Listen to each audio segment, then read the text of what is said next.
10 సంవత్సరాలు UPA 1 UPA 2 ప్రభుత్వాలను తీసుకురావడమే కాకుండా right to education act, right to information act, food security act ఇలాంటి అత్యంత పారదర్శకమైన చట్టాలను శ్రీమతి సోనియా గాంధీ గారు తీసుకొచ్చి మహిళల యొక్క శక్తిని నిరూపించి మహిళలే ఈ దేశానికి ఆదర్శం, మహిళా శక్తి అండగా నిలబడితే ఈ దేశం అభివృద్ధి పదం వైపు నడుస్తుంది అని చెప్పి నిరూపించిన పార్టీ ప్రభుత్వం కాంగ్రెస్ పార్టీ, మా ప్రభుత్వం.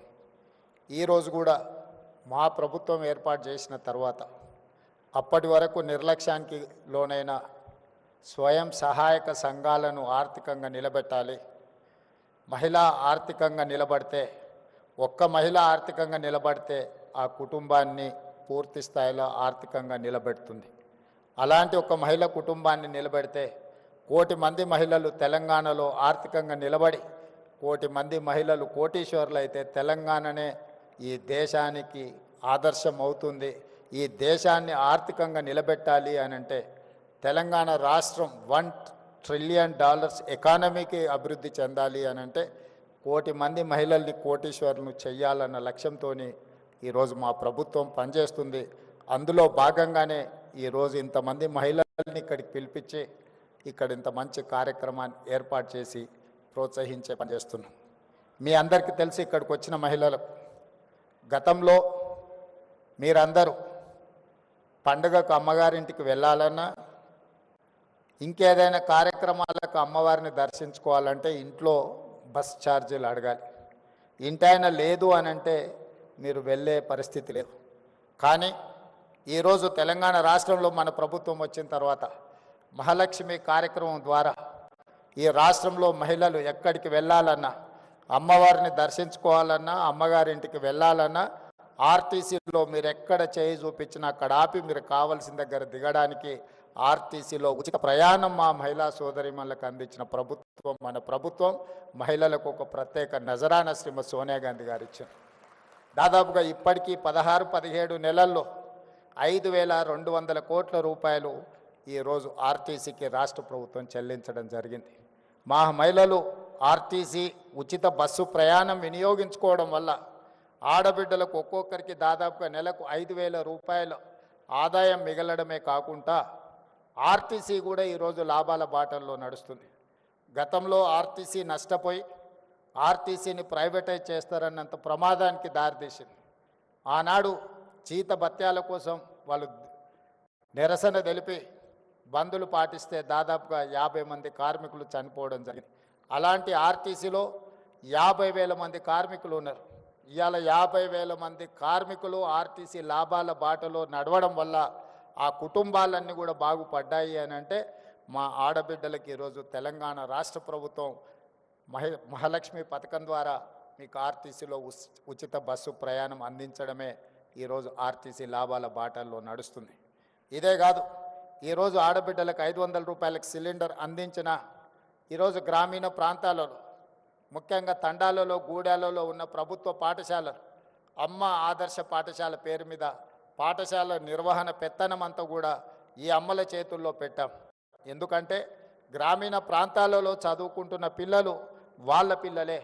మరి వాళ్ళ పిల్లలు స్వయంగా చదువుకుంటున్న పాఠశాలల నిర్వహణ ఆడబిడ్డల చేతుల్లో ఉంటే బాగుంటుంది అన్న ఆలోచనతోటి అప్పటి వరకు ప్రైవేట్ వ్యక్తుల చేతిలో ఉన్న ఈ పాఠశాలల్ని ఈరోజు అమ్మ ఆదర్శ పాఠశాల పేరు మీద ఆడబిడ్డలకి అందుబాటులోకి తెచ్చినాం. ఇదే కాదు, ఈరోజు దాదాపుగా 1,30,00,000 డ్రెస్సులు ప్రభుత్వ పాఠశాలల్లో చదువుకుంటున్న విద్యార్థులకు కుట్టించే బాధ్యత. గతంలో ఇవన్నీ కార్పొరేట్ కంపెనీలకు ఇచ్చేది. కానీ మన ప్రభుత్వం వచ్చిన తర్వాత పాఠశాలల్లో చదువుకుంటున్న ప్రతి విద్యార్థికి బట్టలు కుట్టే కార్యక్రమాన్ని మహిళా సంఘాలకు అందించడం ద్వారా ఈరోజు మహిళల్ని ఆర్థికంగా నిలబెట్టడమే కాదు, స్థానికంగా స్కూళ్ళు తెరిచిన మొదటి రోజే 65 లక్షల డ్రెస్సులు కుట్టి విద్యార్థులందరూ కూడా అందించడం జరిగింది. గతంలో ఎప్పుడు కూడా అక్టోబర్, నవంబర్ వస్తే కానీ వాళ్ళకి బట్టలు ఇచ్చేవాళ్ళం కాదు. కానీ మహిళలకు ఆ బాధ్యత అప్పచెప్తే ఈరోజు సరైన సమయంలో మహిళలు ఈరోజు ఆ పాఠశాలలు ఉండే విద్యార్థులకు బట్టలు స్టిచ్చింగ్ చేసి ఇస్తున్నారు. అదేవిధంగా ఈరోజు పాఠశాలల్లో పెట్టే మధ్యాహ్న భోజన పథకం కావచ్చు, రెసిడెన్షియల్ అండ్ వెల్ఫేర్ స్కూల్స్లో ఎస్సీ, ఎస్టీ, బీసీ, మైనారిటీ అదేవిధంగా కస్తూర్బా పాఠశాలలో కూడా నిన్న మొన్ననే నేను సమీక్ష చేసి అధికారులకు ఆదేశాలు ఇచ్చిన. ప్రైవేట్లో కొనుగోలు చేస్తున్న కూరగాయలు కావచ్చు, పాలు కావచ్చు, ఇతర నిత్యావసర వస్తువులు అన్నిటిని కూడా మహిళా సంఘాల నుంచే కొనాలి, మహిళా సంఘాలను వ్యాపారంలో ప్రోత్సహించాలన్న ఆలోచనతోటి ఈరోజు మహిళలకే అందించడం జరిగింది. ఇంతకుముందు దివ్య రాజేంద్రన్ గారు చెప్పినట్టు పెట్రోల్ వ్యాపారము అని అంటే పెట్రోల్ బంకులు అంటే రిలయన్స్ గుర్తొస్తుంది, సోలార్ పవర్ అంటే అంబానీ గుర్తొస్తాడు. అదానీ అంబానీలు పెట్రోలియం బిజినెస్కు సోలార్ పవర్ బిజినెస్కి మారుపేరైతే ఈరోజు మా ఆడపడుచులకు మీకు పెట్రోల్ బంకులు పెట్టుకునే అవకాశం ఇచ్చే నారాయణపేటలో నూతనంగా ఆడబిడ్డల చేత పెట్రోల్ బంకు నిర్వహించడానికి ఈరోజు మా ప్రభుత్వం అనుమతి ఇచ్చి మిమ్మల్ని ప్రోత్సహించింది. అదేవిధంగా అదానీ చేతుల్లో ఉండే సోలార్ పవర్ ఈరోజు 1000 మెగావాట్ల సోలార్ పవర్ ఉత్పత్తి చేసే ఒప్పందాలని రాష్ట్ర విద్యుత్ శాఖ ద్వారా మహిళా సంఘాలకు ఈరోజు ఒప్పందాలు చేయించి సోలార్ పవర్ ఉత్పత్తి చేసే వ్యాపారాన్ని ఈరోజు ఆడపడుచులకు అందించడం జరిగింది. ఈరోజు అదానీలతో అంబానీలతో పెట్రోల్ బంకుల వ్యాపారం నుంచి మొదలు పెడితే సోలార్ పవర్ జనరేట్ చేసే వ్యాపారాల వరకు ఈరోజు ఆడబిడ్డల చేతుల్లో పెట్టినాం. ఇదే కాదు, ఈరోజు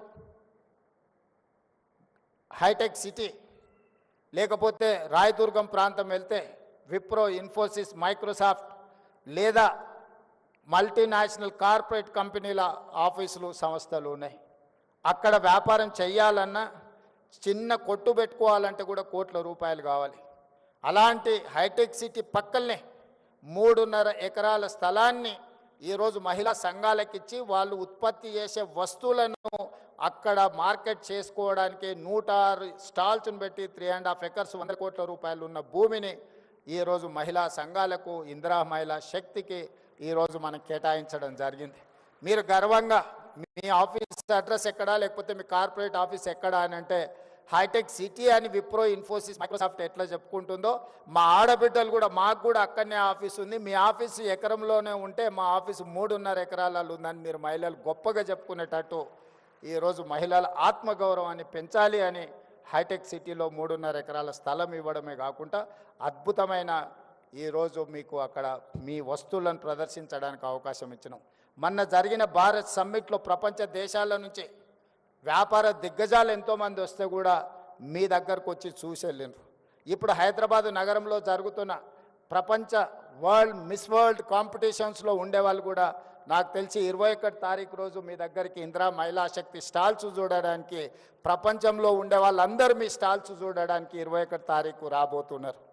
ఈ రకంగా అది పెట్రోలియం బిజినెస్ కావచ్చు, సోలార్ పవర్ బిజినెస్ కావచ్చు, లేకపోతే కార్పొరేట్ స్కూల్స్ నడిపినట్టుగా గవర్నమెంట్ స్కూల్స్ నడిపే విషయంలో కావచ్చు, ప్రతి దగ్గర ఈరోజు ఆడబిడ్డల్ని ప్రోత్సహించాలి, ఆడబిడ్డల్ని ఆర్థికంగా నిలబెట్టాలి. ఆడబిడ్డలు ఆర్థికంగా నిలబడ్డప్పుడే రాష్ట్ర ప్రభుత్వం యొక్క ఆర్థిక పురోగతి ముందుకు వెళ్తుందని సంపూర్ణంగా మా ప్రభుత్వం విశ్వసిస్తున్నది. అందుకే వీహబ్కి సీతన్ సీఓగా నియమించిన తర్వాత తీసుకుంటున్న కార్యక్రమాలను కూడా రాష్ట్ర ప్రభుత్వం సంపూర్ణంగా ప్రోత్సహిస్తుంది. ఈరోజు ఇక్కడికి వచ్చిన మహిళలందరికీ నా సూచన ఒకటే, సర్ప్ కావచ్చు, మెప్మా కావచ్చు, 67 లక్షల మంది సభ్యులు ఉన్నారు. ఈ 67 లక్షల మంది సభ్యులను 1 కోటి మందిగా మార్చాల్సిందిగా సంఘాలలో సభ్యులుగా చేయాల్సిన బాధ్యత మీదే. ఆ 1 కోటి మంది మహిళలు అనుకుంటే ఈ రాష్ట్రంలో ఏ ప్రభుత్వాన్నైనా గద్దెనెక్కించగలరు, ఏ ప్రభుత్వాన్నైనా గద్దె దించగలరు. మొన్న తెలంగాణ రాష్ట్ర ముఖ్యమంత్రి నేను బాధ్యత చేపట్టినా అంటే 92 లక్షల ఓట్లు వచ్చినాయి. మరి 1 కోటి మంది మహిళలు 1 కోటి ఓట్లు, మీరు ఎక్కడ ఓటు వేస్తే అక్కడ, వీళ్ళెవ్వరు ఓటు వేసినా వేయకపోయినా మీ 1 కోటి మంది మహిళలు అనుకుంటే ఈ రాష్ట్రంలో ప్రభుత్వాన్ని ఆదేశించగలరు, నిర్దేశించగలరు, ఈ రాష్ట్రంలో ప్రభుత్వాన్ని గెలిపించగలరు. అంత గొప్ప మహిళా శక్తి ఉన్న మహిళల్ని ప్రోత్సహించడం మా ప్రభుత్వం యొక్క లక్ష్యం. మీ సోదరుడిగా, మీ రేవంత్ అన్నగా మీకు అండగా నిలబడతా. ఆర్థికంగా మీరు ఎదగండి, మీకు కావాల్సిన ప్రోత్సాహకాలు ఇచ్చే బాధ్యత నాది. పెద్ద పెద్ద కార్పొరేట్ కంపెనీలకు ఇస్తే వాళ్ళు తీసుకొని దేశాలు ఇచ్చి ఇతర దేశాలు పారిపోతున్నారు. 100,000 కోట్ల రూపాయలు ఈ దేశంలో గత 10 సంవత్సరాలలో 16 లక్షల కోట్ల రూపాయలు కార్పొరేట్ కంపెనీలకు అప్పిస్తే బ్యాంకులకు ఎగవేసి దేశాలు ఇడిచిపెట్టి పారిపోయినారు. కేంద్ర ప్రభుత్వం 16 లక్షల కోట్ల రూపాయలు వాళ్ళకి ఇచ్చిన పన్నులు రద్దు చేశారు. కానీ మా ఆడబిడ్డలకు పోయిన సంవత్సరం 15,000 కోట్లు సర్పులు ఇచ్చినారు. మెప్మాలో నాకు తెలిసి 6,000 కోట్లు ఇచ్చినాం. పోయిన సంవత్సరం 21,000 కోట్లు ఆడబిడ్డలకు అప్పిస్తే ఒక్క రూపాయి కూడా ఏ బ్యాంకుకి ఎగవేయకుంటే ఈ ప్రపంచంలో కడుతున్న వాళ్ళు, చెల్లిస్తున్న వాళ్ళు, మిత్తితో సహా చెల్లిస్తున్న వాళ్ళు ఎవరైనా ఉన్నారు అని అంటే మా ఆడపడుచులు. ఆర్థిక క్రమశిక్షణ ఆడబిడ్డలను చూసి నేర్చుకోవచ్చు. అందుకే ఈ సంవత్సరం కూడా వాళ్ళని ప్రోత్సహించాలని ఇంతకుముందు దివ్య గారు చెప్పినట్టు 15,000 టార్గెట్ పెట్టుకుంటే 20,000 కోట్లకు రీచ్ అయిందంటే ఈరోజు బ్యాంకులకు మీ పట్ల ఒక విశ్వాసం, నమ్మకం ఉంది. మీకు ఇచ్చే ప్రతి రూపాయి వడ్డీతో సహా సరైన సమయంలో మీరు చెల్లిస్తారని. మీరు ఆర్థిక క్రమశిక్షణతో ముందుకు వెళ్తున్నారు కాబట్టి మీరు ఆర్థికంగా అభివృద్ధి చెందడానికి అవకాశం ఉంది. అందుకే ఈనాడు రాష్ట్ర ప్రభుత్వం తరఫున మీ సోదరుడిగా నేను మీకు మాట ఇస్తున్నా, మీరు బలంగా నిలబడండి. ఈరోజు 10,000 మెగావాట్లు సోలార్ పవర్ అవసరం ఉన్నది మనకు. 1000 మెగావాట్లు కాదు, ఈ 1000 మెగావాట్లను మీరు సరైన విధంగా మీరు నిర్వహించండి. అవసరమైతే ఇంకొక 1000 మెగావాట్లను ఈరోజు మీకు కేటాయించడానికి రాష్ట్ర ప్రభుత్వం సిద్ధంగా ఉన్నది. అదేవిధంగా ఆర్టీసీలో 10,000 బస్సులు ఉంటే దాదాపుగా 5,000 బస్సులు ప్రైవేట్ నుంచి మనం ఈరోజు ఎంగేజ్ చేస్తున్నాం. అందులో 1000 బస్సులు మీకు ఇవ్వాలనుకున్నాం. 600 బస్సులకు మీరు ఇప్పుడు ప్రణాళికలు చేసుకున్నారు. 150 బస్సులను పోయిన నెలనే నేను పరేడ్ గ్రౌండ్ దగ్గర ప్రారంభించడం జరిగింది. మీరు ఈ 600 బస్సులను తక్షణమే తెచ్చుకొని ఆర్టీసీకి ఎంగేజ్ చేయండి. ఇంకా భవిష్యత్తులో మీకు అదనంగా కూడా మీకు బిజినెస్ వ్యాపారం ఇచ్చి మిమ్మల్ని ప్రోత్సహించడానికి ప్రభుత్వం సిద్ధంగా ఉంది. మీరు తయారు చేసే వస్తువులను కూడా ప్రభుత్వం గతంలో ఎవరైనా మన దగ్గరికి గెస్టులు వచ్చినా లేకపోతే మనం ఎక్కడికైనా వెళ్ళినప్పుడు ప్రభుత్వం కార్పొరేట్ కంపెనీల నుంచి గిఫ్ట్ ప్యాకులు కొనుక్కొని ఇచ్చేవాళ్ళు. కానీ ఈసారి మొత్తం కంప్లీట్గా మహిళా సంఘాలు తయారు చేసే ఉత్పత్తులనే, హ్యాండ్లూమ్నే ఈరోజు మనం వచ్చే గెస్టులకు గిఫ్టులుగా మనం ఇస్తున్నాం. మేము ప్రధానమంత్రిని కలిసినా కూడా మీ వస్తువులే తీసుకెళ్ళి నేను ఇస్తున్నా. ఏ దేశం నుంచి ఏ దిగ్గజ వ్యాపారస్తుడు ఇక్కడికి వచ్చినా మీరు ఉత్పత్తి చేసిన వస్తువులనే వాళ్ళకు బహుమతిగా మనం ఇస్తున్నాం. ప్రత్యక్షంగా మా ఆడబిడ్డల్ని ప్రోత్సహించాలనేదే మా ప్రభుత్వం యొక్క ఆలోచన విధానం. అందుకే ఈరోజు సర్పు వేరే, మెప్మా వేరే ఉంటే రెండింటిని కలిపి మెర్జ్ చేసినాం. ఈరోజు అర్బన్ ప్రాంతాలు అంటే పట్టణ ప్రాంతాలలో చాలామంది మహిళా సంఘాలలో చేరకుంటూ ఉన్నారు. నేను అధికారులకి వేదిక మీద నుంచి ఆదేశాలు ఇస్తున్నా. గ్రామీణ ప్రాంతాలలో చాలా వరకు మహిళలు సంఘాలలో చేరి సంఘం యొక్క అవకాశాలను వినియోగించుకుంటున్నారు. కానీ పట్టణ ప్రాంతాలలో ఇంకా మహిళలు ఈ సంఘాలలో చేరడం లేదు. ప్రత్యేకంగా ఒక స్పెషల్ డ్రైవ్ పెట్టండి. పట్టణ ప్రాంతాలలో ఉన్న మహిళల్ని కూడా సంఘాలలో సభ్యులుగా చేర్చండి.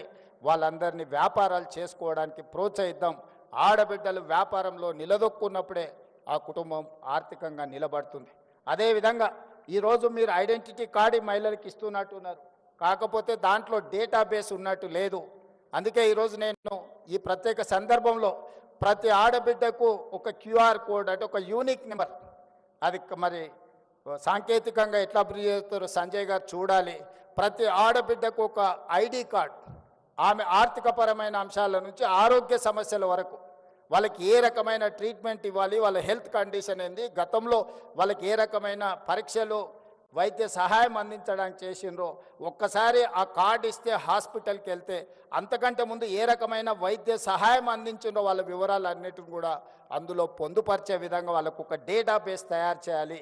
ఈ రాష్ట్రంలో ఉన్న 1 కోటి మంది ఆడబిడ్డల యొక్క సంపాదన వ్యాపారంతో పాటు వాళ్ళ ఆరోగ్య సమస్యలు, వాళ్ళకి సంబంధించిన మొత్తం డేటాను కూడా మనం కలెక్ట్ చేస్తే వాళ్ళకి ఎక్కడికి వెళ్ళినా, ఎందుకంటే ఆడపడుచులకు ఒక డాక్టర్ దగ్గరికి వెళ్ళినప్పుడు ఆయన అన్ని పరీక్షలు చేస్తాడు, ఏదో మందులు రాసిస్తాడు, జ్వరం తగ్గగానే ఈ పేపర్లు ఎక్కడనో పోతాయి. మళ్ళీ సంవత్సరానికి ఇంకొక హాస్పిటల్కి పోయినప్పుడు ఆయన అన్ని పరీక్షలకు మళ్ళీ ఛార్జ్ చేస్తాడు.